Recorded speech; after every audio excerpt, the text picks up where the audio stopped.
I mean, it is Hispanic Heritage Month, and I do have a knife. So this demonstration will involve a knife.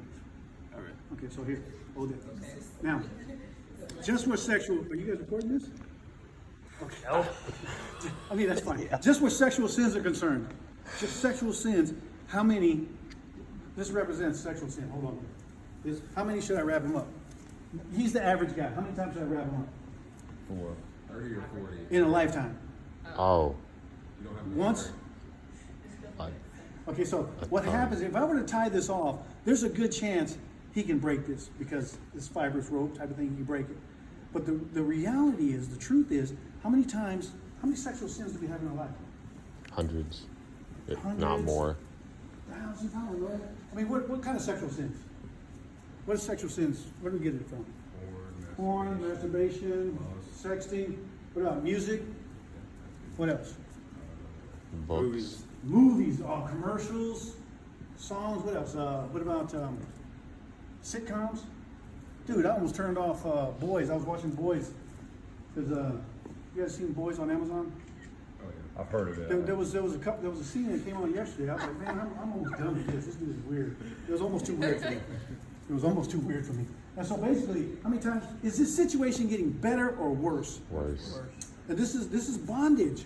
Now let me ask you. Hold on to that. Can you break that? Don't bruise yourself. Can you break Trying to that? break it right now? Don't put too much into it because you can't break it. I know you can't. I already know you can't. But No, seriously, don't because people get bruised doing it. But see, what happens is this situation. This is bondage. This is the law of yielding in bondage. Every time we see, because one time you commit a sexual sin one time and you get by, it doesn't affect you. It's not a big deal. I got away with it, and you think, dude, piece of cake. I keep on doing it. I'm good. And so what ends up happening?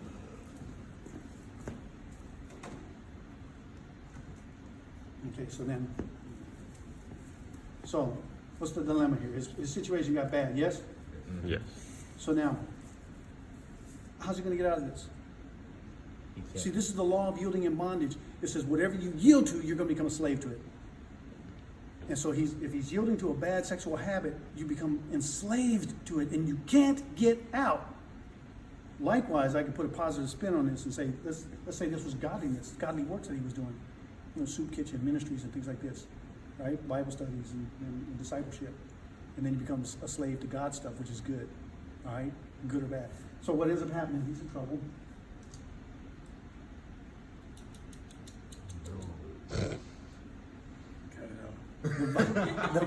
The Bible says, without the shedding of blood, there is no remission of sins.